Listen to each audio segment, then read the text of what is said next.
Operation ಸಿಂಧೂರದಲ್ಲಿ ಟರ್ಕಿಯ ಇಬ್ಬರು drone ಆಪರೇಟರ್ಗಳ ಹತ್ಯೆ ಕೂಡ ಆಗಿದೆ. ಡ್ರೋನ್ ಮಾತ್ರವಲ್ಲದೆ ಮ್ಯಾನ್ ಪವರ್ ಕೂಡ ನೀಡಿತ್ತು ಟರ್ಕಿ. ಅದರ ಉದ್ದೇಶನೇ ಅದೇ, ಇಸ್ಲಾಮಿಕ್ ಪ್ರಪಂಚವನ್ನೆಲ್ಲ ಇಸ್ಲಾಮಿಕ್ ಆಗಿ ಮಾಡಬೇಕು ಅನ್ನೋದು ಅಲ್ಲಿರುವಂಥ ಅಧ್ಯಕ್ಷಂದು. ಹಾಗಾಗಿ ಪಾಕಿಸ್ತಾನಕ್ಕೆ ಸಪೋರ್ಟ್ ಅದು. ಪಾಕ್ ಬೆನ್ನಿಗೆ ಟರ್ಕಿ ನಿಂತ್ಕೊಂಡಿತ್ತು. ಈಗ ಬಾಯ್ಕಾಟ್ ಕ್ಯಾಂಪೇನ್ ಈಗ ಜೋರಾಗ್ತಾ ಇದೆ. ಟರ್ಕಿ ಅಜರ್ಬೈಜಾನ್ ಬದಲು ಯುರೋಪ್ಗೆ ಹೋಗುವಂತೆ ಕ್ಯಾಂಪೇನ್ ಮಾಡಲಾಗ್ತಾ ಇದೆ. ಟರ್ಕಿ ಆ್ಯಪಲ್ಗೂ ಕೂಡ ಈಗ ಬಾಯ್ಕಾಟ್ ಕ್ಯಾಂಪೇನ್ ಈಗ ಶುರು ಆಗ್ತಾ ಇದೆ. ಶುರು ಮಾಡೋದೆಲ್ಲ ಆಗಬೇಕು, ಬಾಯ್ಕಾಟ್ ಮಾಡಬೇಕು. ಭಾರತೀಯ ಚಿತ್ರೋದ್ಯಮದಿಂದಲೂ ಕೂಡ ಟರ್ಕಿಗೆ ಈಗ ಬಹುದೊಡ್ಡ ಶಾಕ್. ಈಗ ಚಿತ್ರೀಕರಣಕ್ಕೆ ಟರ್ಕಿಗೆ ತೆರಳದಂತೆ ನಿರ್ಧಾರವನ್ನು ಮಾಡಿದ್ದಾರೆ. ಒಂದು ಸಲ ನಿರ್ಧಾರ ಮಾಡಿ, ಅಚಲವಾಗಿ ನಿರ್ಧಾರ ಮಾಡಿ, ಈಗ ಸದ್ಯಕ್ಕೆ ಒಂದು ಸ್ವಲ್ಪ ದಿನ ಮಾಡೋದು, ಆಮೇಲೆ ಮತ್ತೆ ಹೋಗೋದು, ಈ ಬಾಂಡಿಂಗನ್ನು ಬಿಟ್ಬಿಡ್ಬೇಕು. ಒಂದು ಸಲ ಅಲ್ಲ ಅಂತಂದ್ರೆ ಬಿಟ್ಬಿಡ್ಬೇಕು. ಆ ರೀತಿಯಾದಂಥ ಯೋಚನೆಯನ್ನು ಮಾಡಬೇಕು. ಅದು ಯಾವಾಗಿದ್ರೂ ಮನಸ್ಥಿತಿ ಹಾಗೇ ಅದರದ್ದು. ಅದಕ್ಕೆ ಎಷ್ಟೇ ಏನೇ ಸಹಾಯ ಮಾಡಿದರೂ ಕೂಡ ಅದರ ಪರಿಸ್ಥಿತಿಯಲ್ಲಿ ನಿಂತ್ಕೊಂಡಿದ್ದು ಪಾಕಿಸ್ತಾನ ಅಲ್ಲ, ಭಾರತ ನಿಂತ್ಕೊಂಡಿತ್ತು ಅದರ ಪರಿಸ್ಥಿತಿಯಲ್ಲಿ.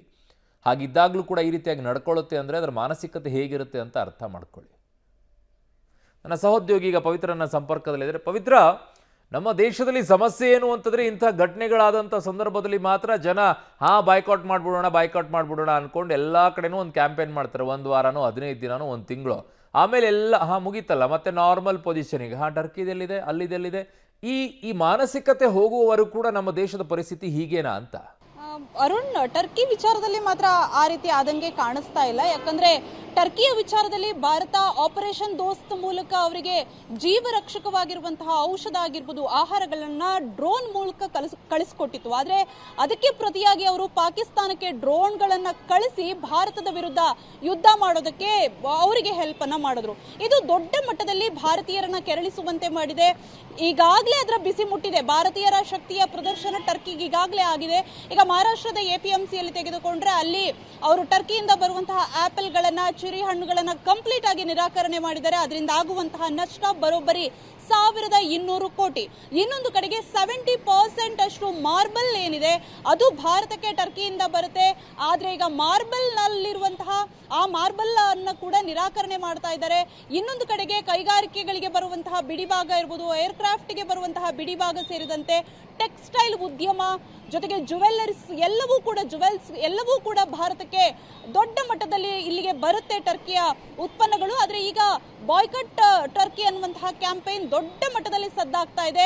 ಕೊಂಚ ಎಫೆಕ್ಟ್ ಅದರ ಬಿಸಿ ಮುಟ್ಟದಂಗೆ ಕಾಣಿಸ್ತಾ ಇದೆ. ಅದರಲ್ಲೂ ಕೂಡ ಪ್ರವಾಸೋದ್ಯಮಕ್ಕೆ ನಿರಾಕರಣೆ ಆಗ್ತಾ ಇರುವಂತದ್ದು ಟರ್ಕಿಯನ್ನೇ ಕಂಗೆಡಿಸಿದೆ. ಅದಕ್ಕೆ ಪೂರಕ ಎನ್ನುವಂತೆ ಟರ್ಕಿಯ ಪ್ರವಾಸೋದ್ಯಮ ಇಲಾಖೆಯ ಒಂದು ಪ್ರಕಟಣೆಯನ್ನ ಹೊರಡಿಸಿದೆ.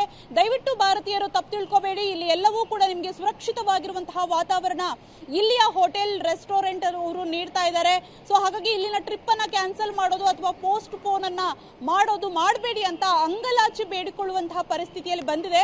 ಆದ್ರೆ ಅದು ಕೂಡ ಪಾಕಿಸ್ತಾನದ ರೀತಿಯಲ್ಲೇ ನಾಟಕವನ್ನ ಮಾಡುತ್ತೆ. ಯಾಕಂದ್ರೆ ಅವರ ಅಧ್ಯಕ್ಷರು ಒಂದು ಹೇಳಿಕೆಯನ್ನ ಕೊಡ್ತಾರೆ, ನಾವು ಎಂಥದ್ದೇ ಪರಿಸ್ಥಿತಿ ಇರಲಿ, ಸಂಕಟ ಹಾಗೂ ಸಂಕಷ್ಟ ಎರಡೂ ಜೊತೆಗೆ ಖುಷಿಯ ಸಂದರ್ಭದಲ್ಲೂ ಕೂಡ ಪಾಕಿಸ್ತಾನದ ಜೊತೆಗೆ ಇರ್ತೀವಿ ಅನ್ನುವಂತಹ ಸಂದೇಶವನ್ನ ರವಾನೆ ಮಾಡಿದ್ದಾರೆ.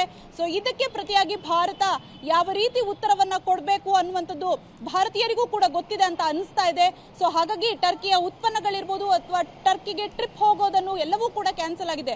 ಇನ್ನೊಂದು ಅರುಣ್, ಟರ್ಕಿಶ್ ಏರ್ಲೈನ್ಸ್ ಅನ್ನ ಕೂಡ ಭಾರತೀಯ ಸಂಸ್ಥೆ ಒಂದು ಅದರ ಪಾರ್ಟ್ನರ್ಶಿಪ್ ಅನ್ನ ಹೊಂದಿರುವಂತದ್ದು ಒಪ್ಪಂದದ ವಿಚಾರದಲ್ಲಿ. ಸೊ ಅದನ್ನ ಕೂಡ ಕಂಪ್ಲೀಟ್ ಆಗಿ ಕೈ ಬಿಟ್ಟಿದೆ ಟ್ರಾವೆಲ್ ಏಜೆನ್ಸಿ. ಹಾಗಾಗಿ ಆಲ್ರೆಡಿ ಅದರ ಬಿಸಿ ಈಗ ಟರ್ಕಿಗೆ ಮುಟ್ತಾ ಇದೆ. ಅರುಣ್, ಓಕೆ ಪವಿತ್ರ, ನಿಮ್ಮೆಲ್ಲ ಮಾಹಿತಿಗೆ ಧನ್ಯವಾದಗಳು.